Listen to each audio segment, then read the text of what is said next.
Encore une fois, aujourd'hui, on touche le Niger. On ira ensuite en Ouganda pour après finir en Afrique du Sud. D'accord? J'espère que ça va. C'est toujours avec beaucoup de plaisir.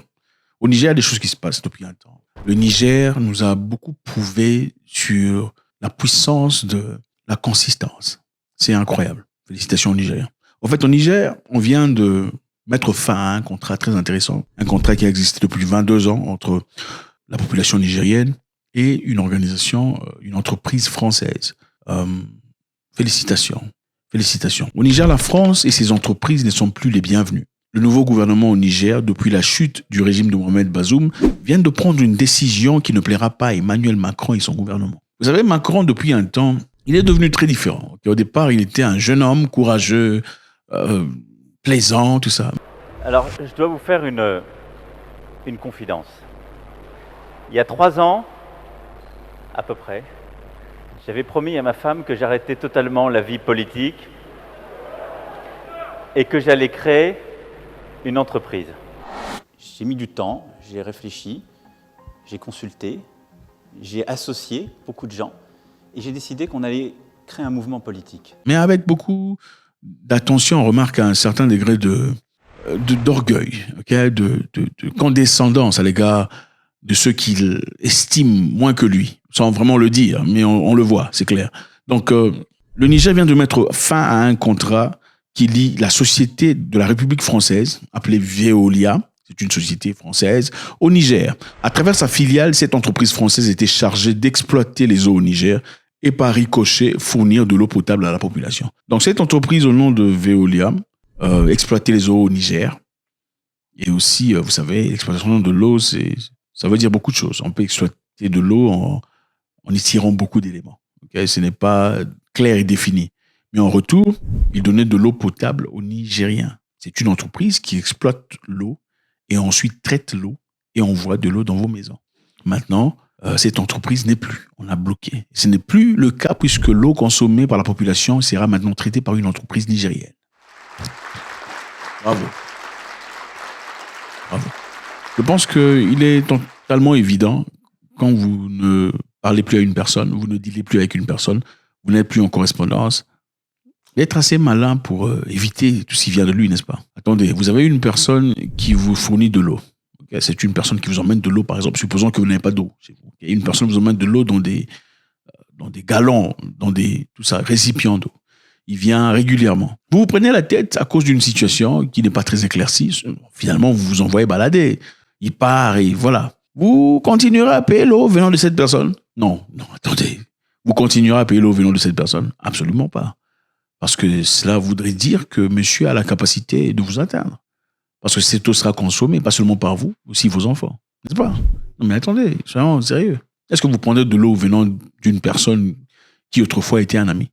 Vous ne le ferez pas. Parce que vous ne connaissez pas ses intentions. Je pense qu'il est tout à fait évident, à l'instar des grands, et aussi, même mis à part le fait que le Niger décide vraiment de progresser, je pense qu'il est tout à fait évident pour toute personne ayant quelque calibre cérébral de dire, écoute, monsieur, je ne veux plus recevoir des fournitures alimentaires de toi, puisque toi et moi, désormais, on n'est plus amis. Donc, maintenant, félicitations aux Nigériens, ils n'ont pas pris cette entreprise ou cette opportunité ou donné ça aux Russes ou aux Chinois. Ils ont pris cette opportunité et ont donné cette opportunité aux Nigériens. Maintenant, cette eau des Nigériens sera traitée par des Nigériens.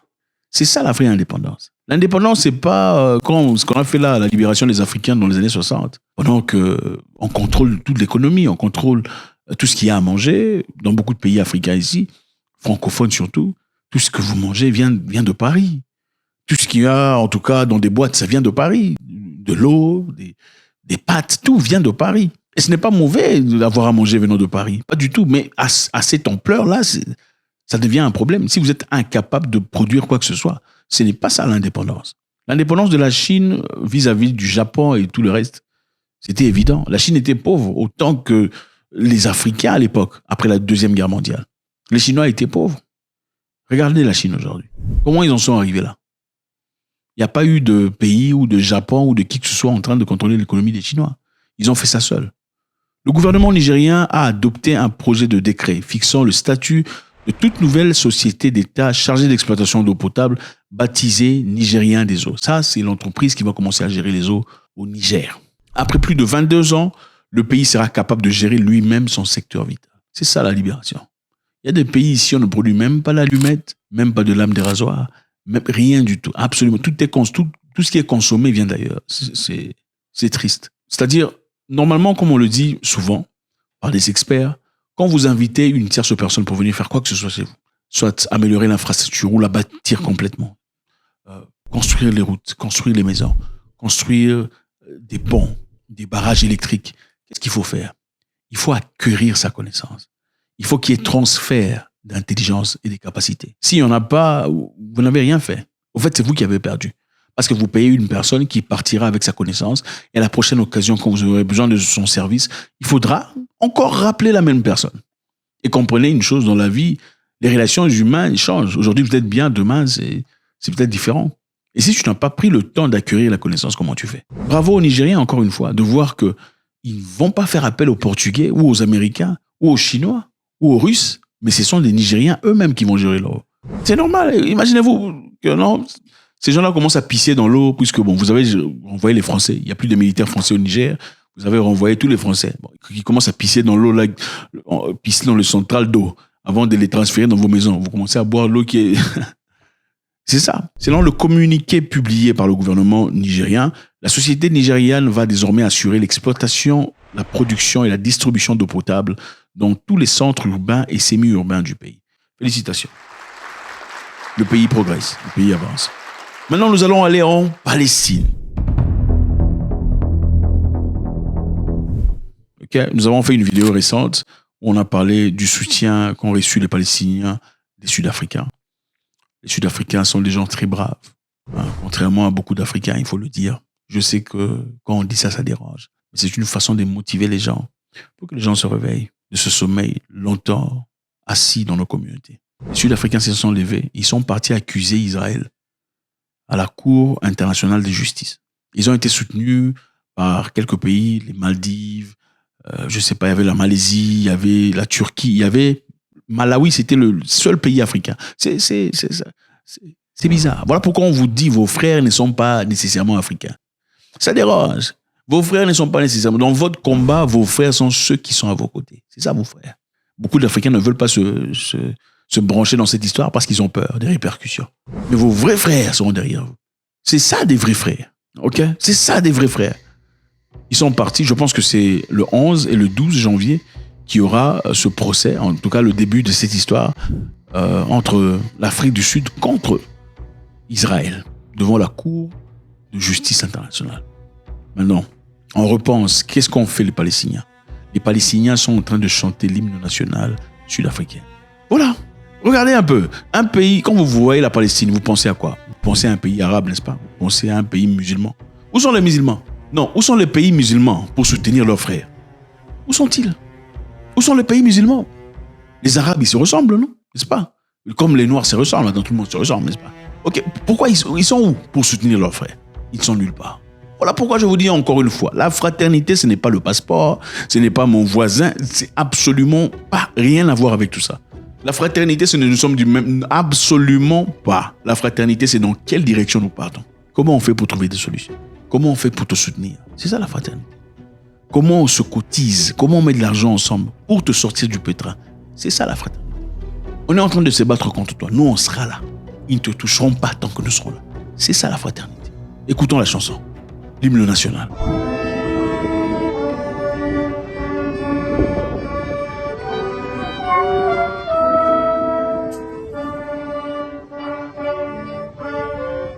Ils sont là réunis dans un endroit qu'on appelle Nelson Mandela Square à Gaza. Il y a un Nelson Mandela Square à Gaza. Vous imaginez?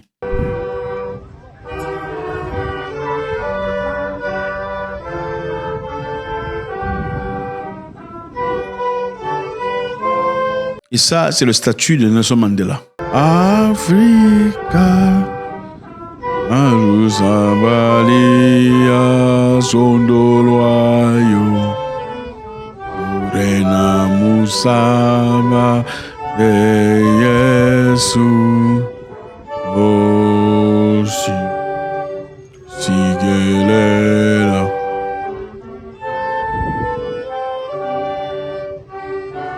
C'est ça, on ne jouera pas tout, mais c'est ça. Donc, les Palestiniens en train de chanter l'hymne national sud-africain en remerciement. Merci Afrique du Sud. Les autres Noirs sont là en train de regarder. Ils ne soutiennent même pas l'Afrique du Sud. C'est bien triste.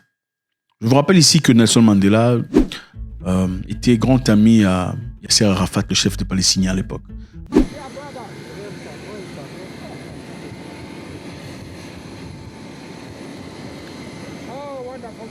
Pendant que l'Afrique du Sud traversait un moment difficile, pendant l'apartheid, ils étaient très proches. Parce que, dit-on, les gens qui traversent des moments difficiles ensemble, souvent, se rapprochent. C'était le cas pour l'Afrique du Sud et la Palestine à l'époque. Et Nelson Mandela avait juré qu'il n'y aurait pas de liberté totale pour l'Afrique du Sud, tant que la Palestine serait encore sous le joug de l'esclavage. Félicitations à eux. Bravo. Et maintenant, nous partons en Ouganda. Le président ougandais, Yoweri Museveni, très fort dans ses attitudes, a fait un discours bouleversant. Suivant. The pressures we are getting from outside about the homosexual bill. Some of the people may be worried. But me, I'm not really worried at all. This is because this is an opportunity to clarify one point, that Uganda can stand on its own. And some of us are indigenous people of this area. This is our area. For the last more than 1,000 years, we have been active here. The Europeans came for a short period, they went. Our communities are very strong. So, for me, I am confident that you shall manage. And you can see, you can look at our economy, it's growing. Look at the inflation. Inflation is one of the lowest now in the whole world. Inflation now here is 2.3%.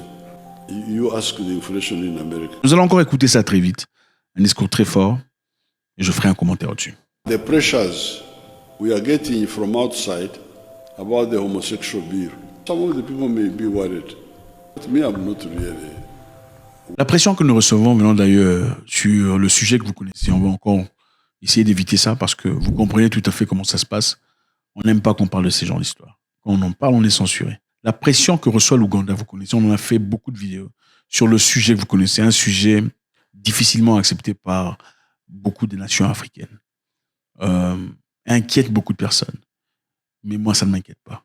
Ne vous inquiétez pas. Worried at all. This is because this is an opportunity to clarify one point, that Uganda can stand on its own. C'est une opportunité pour montrer au monde que l'Ouganda peut s'en sortir seul. C'est très fort. Vous savez, généralement, quand quelque chose de négatif arrive, la plupart des gens ont tendance à croire que c'est fini, c'est la fin. Il faudrait renverser la vapeur, changer les choses, revenir là où on était dans le passé. Je suis fervent croyant que quelquefois les choses négatives arrivent pour le bien. Deux fois on t'abandonne et ça fait mal, ça fait très mal. Mais parfois c'est pour te libérer. C'est pour changer ton avenir. Des fois on ne peut pas savoir combien on est fort jusqu'à ce qu'on soit sujet à l'abandon, au manque d'argent, au manque de ressources. C'est exactement ce qui s'est passé avec l'Ouganda. L'Ouganda a été mis sous pression. On a coupé l'argent qu'on envoyait. On envoyait $300 000 pour aider les gens vivant avec le VIH.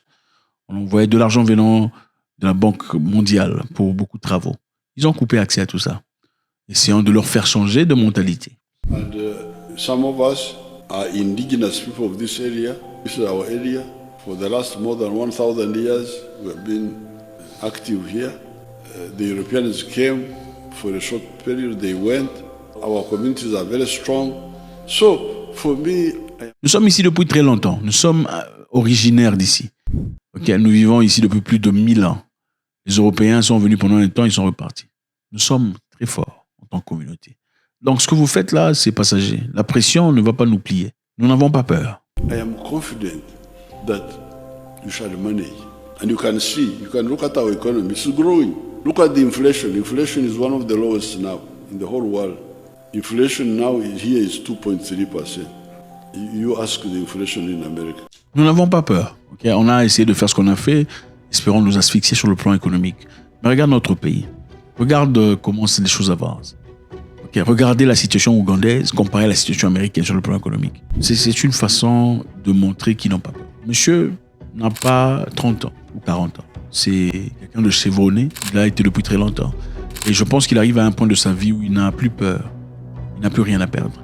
Il est debout sur ses valeurs, debout sur sa conscience. et debout sur l'authenticité qui compte préserver. Merci infiniment les amis, c'est toujours avec beaucoup de plaisir. Qu'est-ce qui vous a touché le plus dans cette histoire? Faites-nous savoir ce que vous en pensez. God bless.